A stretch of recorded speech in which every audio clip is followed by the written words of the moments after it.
Parthiban Kanavu. English translation by Anand Kannan. Narrated by Sujatha Anand. Book 2, Chapter 12. The Queen's Distress. The sage landed on the dock. Arulmozhi touched his feet and rose teary-eyed. She asked, "Your Holiness, where is my son?" and broke into sobs. Moved, the sage felt goosebumps. Ponnan turned away, and the birds perched on the tree flew away as if they could not bear the sound of the Queen's sobs. The sage said in a calm voice, "Arulmozhi, what is this? Do you not remember your husband's wish that you play the role of a brave mother? Can you get disheartened now? Let us go into the palace and talk." They took the well-groomed path along the mango orchard. The palace, once full of celebrations and music, seemed lifeless now. The attendants and officials in the palace looked dispirited as well. The sage took a chair covered by tiger skin, and the Queen sat on the bare floor facing him. The sage resumed, "Arulmozhi, please don't lose heart." Arulmozhi interrupted him with a sad voice. "Your Holiness, I have heart in my heart, but my body seems to have weakened. When I think of my child, my stomach churns and my body shakes. You gave me your word that you will protect Vikraman. You could not save him at the right time."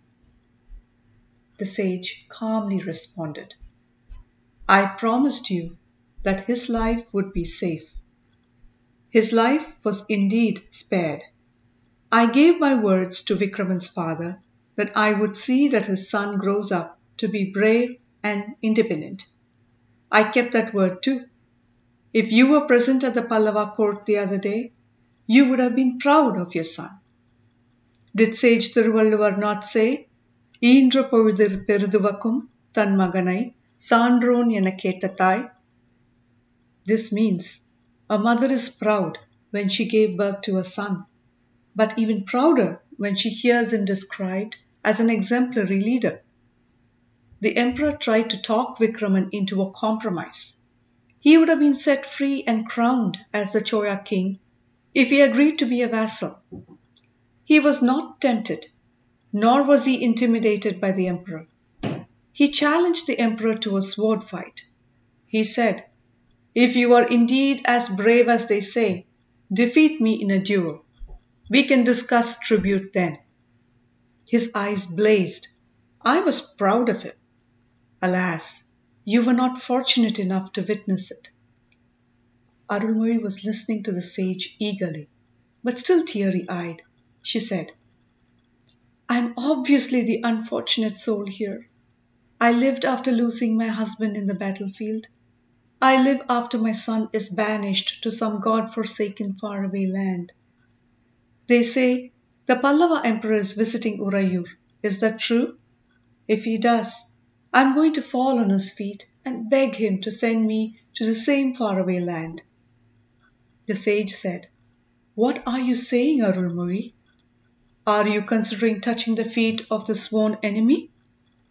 If your husband hears this in the heaven of warriors, will he approve?" "He won't approve. I should not beg this enemy. You are right. I got carried away by my emotions. He dreamt that the Choya kingdom would grow from Kumari to the Himalayas. His son is now banned from even setting foot in this great land," said Arulmozhi. "Is that the only dream Parthiban had, Arulmozhi?" asked the sage. "Did he also not want the Choya kingdom to spread overseas? Remember the desire behind the paintings in the art gallery." "I did not want his dreams to come true like this. You speak as if he has gone overseas to conquer kingdoms. For all we know, they may have shipped him to the land of barbarians. Who knows what sufferings he is enduring now? Your Holiness, why are you trying to keep me in a fool's paradise?" "I have no reason to fool you, Arulmozhi. Haven't people been banished from their kingdoms in the epics? Ram was sent to the forests. the Pandavas had to live in the forests. Any suffering that Vikraman endures will toughen him. When he returns, "Oh no, Your Holiness," interrupted the queen. "He does not need to return. If he sets foot on his motherland, the emperor will surely behead him." "But he will feel compelled to return, Arulmozhi. His love for his mother and duty to his motherland will draw him here. In addition to these, there is a third force that will draw him here. You wouldn't know about it." "What do you mean, Your Holiness?" asked the queen. "The third force that I mentioned is stronger than his love for mother and motherland. It is the magnetic force of a woman's eyes. I am an ascetic now, but I know from my earlier life how strong love for a woman can be." "I still don't understand. What does Vikraman have to do with a woman's love?" asked the queen.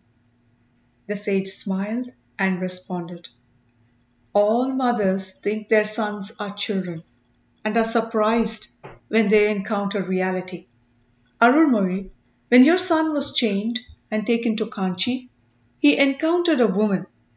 She has also lost her heart to Vikraman.